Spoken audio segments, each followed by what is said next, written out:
नमस्कार दोस्तों, welcome to the News Netic. Now currently Agnipath scheme को लेकर बहुत वाद विवाद हो रहे हैं और बहुत से लोग जो इस स्कीम के विरोध में हैं उन्होंने बिहार, राजस्थान, दिल्ली और कई जगहों में प्रोटेस्ट स्टार्ट कर दिए हैं। तो चलिए बढ़ते हैं आगे। पर दोस्तों, सबसे पहले हमें अच्छे से ये समझना ज़रूरी है कि अग्निपथ स्कीम है क्या, क्योंकि अगर हमें कॉज ही अच्छे से नहीं पता होगा तो ये सारी स्टोरी में हम चीज़ों को ठीक से नहीं समझ पाएंगे। भारत सरकार ने एक अग्निपथ स्कीम निकाली है जिससे आर्मी, नेवी और एयरफोर्स में सोल्जर्स की भर्ती की जाएगी। इसमें 17.5 से लेकर 21 साल के लोगों को डायरेक्ट डिफेंस फोर्सेस में भर्ती किया जाएगा। पर यह भर्ती कॉन्ट्रैक्चुअल होगी, यानी कि 6 महीने ट्रेनिंग दी जाएगी, फिर उसके बाद 3.5 साल तक सर्विस करनी पड़ेगी। मतलब कुल मिलाकर 4 साल के लिए अग्निवीर को रिक्रूट किया जाएगा। स्कीम के अंदर करीब 45,000 लोगों को लिया जाएगा और 4 साल बाद जो बेस्ट परफॉर्मिंग 25% अग्निवीर होंगे उन्हें 15 साल के लिए परमानेंटली फ़ौज में नौकरी भी दी जाएगी। एंड इस स्कीम के अंदर आने वाले सभी सोल्जर्स अग्निवीर बनेंगे, उन्हें अग्निवीर की उपाधि दी जाएगी। दोस्तों, आगे बढ़ने से पहले एक क्वेश्चन है आपके लिए। आर्टिफिशियल सन नाम से जो प्रोजेक्ट है वो किस कंट्री का है? A Russia, B USA, C China या फिर डी इंडिया? सही आंसर को नीचे कमेंट करके बताइएगा। तो अब बात आती है सैलरी की। क्या अग्निवीर्स को सैलरी मिलेगी? तो यहाँ पर इन्हें सैलरी भी मिलेगी और चौथे साल तक आते आते इनकी सैलरी 40,000 पर मंथ हो जाएगी। एंड जब इनके ये 4 साल कंप्लीट होंगे तो सभी अग्निवीर्स को 11.71 लाख रुपए दिए जाएंगे।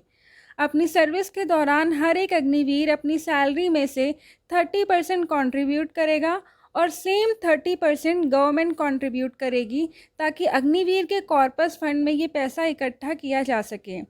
और जब अग्निवीर का 4 ईयर ड्यूरेशन ख़त्म हो तो उसे ये पैसा दिया जा सके।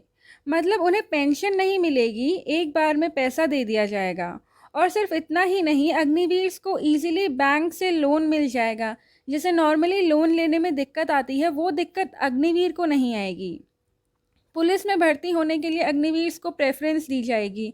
अपनी सर्विस के दौरान अग्निवीर्स को 48 लाख रुपए का लाइफ कवर इंश्योरेंस दिया जाएगा, जिसमें अग्निवीर को अपनी साइड से कुछ नहीं देना होगा।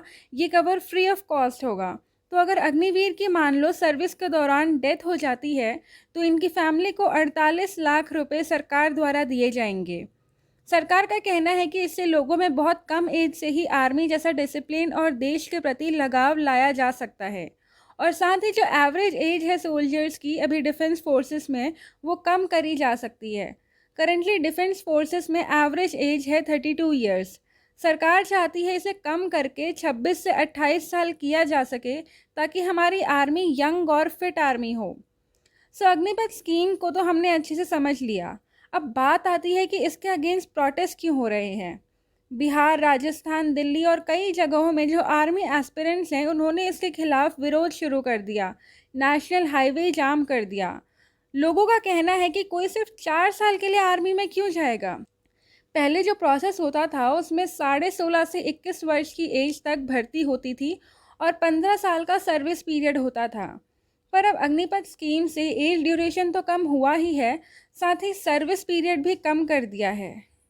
और मान लो 4 साल के लिए अग्निवीर आर्मी ज्वाइन कर भी लेते हैं, फिर 4 साल बाद अगर उनका सिलेक्शन उन 25% में नहीं आता तो वो क्या करेंगे? आगे कैसे अपनी लाइफ दोबारा से स्टार्ट करेंगे? उन्हें नौकरी कहाँ मिलेगी? लोगों का कहना है कि सरकार इससे अपना पेंशन बजट कम करना चाहती है, ताकि पेंशन में अभी जितना खर्चा हो रहा है वो कम हो सके और मिलिट्री इक्विपमेंट्स में वो पैसा लगाया जाए। अब इतने प्रोटेस्ट और क्रिटिसिज्म के बाद सरकार को वापस एक बार अग्निपथ स्कीम को रिविजिट करना पड़ा, क्योंकि प्रेशर बहुत ज़्यादा बन गया था। इन सब चीज़ों को ध्यान में रखते हुए सरकार ने अब कुछ चेंजेस किए हैं। पहला तो ये कि अग्निवीर की एज लिमिट बढ़ा दी गई है। मतलब अब 17.5 से 21 साल के बजाय 17.5 से 23 वर्ष की एज के लोग भी अग्निपथ स्कीम के अंदर भर्ती किए जा सकते हैं। लेकिन ये एज लिमिट सिर्फ पहले साल के लिए ही होगी, यानी सिर्फ 2022 के लिए। उसके बाद से वापस एज लिमिट 21 कर दी जाएगी। ऐसा इसलिए किया है क्योंकि पिछले 2 सालों में कोविड की वजह से जो रिक्रूटमेंट है वो नहीं हो पाई थी। दूसरा, डिफेंस सेक्टर में जॉब के लिए अग्निवीर्स को 10% का रिजर्वेशन मिलेगा। तीसरा, यहाँ पे जो सेंट्रल आर्म्ड पुलिस फोर्सेस हैं जैसे कि बीएसएफ, सीआरपीएफ, सीआईएसएफ, इनमें अग्निवीर्स के लिए अपर एज लिमिट 26 साल कर दी है। मतलब अगर कोई अग्निवीर 26 साल की उम्र में central armed police force join करना चाहता है तो वो कर सकता है, और इनके लिए इसमें 10% रिजर्वेशन अलग से रहेगा। साथ ही असम राइफल्स में भी अग्निवीर्स के लिए 10% का कोटा होगा। तो ये कुछ मेजर चेंजेस हुए हैं अभी अग्निपथ स्कीम में। अब देखना है कि जनता इससे सेटिस्फाई हो जाती है या फिर कुछ और डिमांड्स हैं लोगों की। पर ये एक बहुत इम्पॉर्टेंट स्कीम है जो डिफेंस एस्पिरेंट्स के लिए काफ़ी लाभदायक होगी। तो दोस्तों, अगर वीडियो पसंद आई हो और वीडियो से कुछ नया जानने को मिला हो तो प्लीज़ वीडियो को लाइक करें और चैनल को सब्सक्राइब करें। धन्यवाद।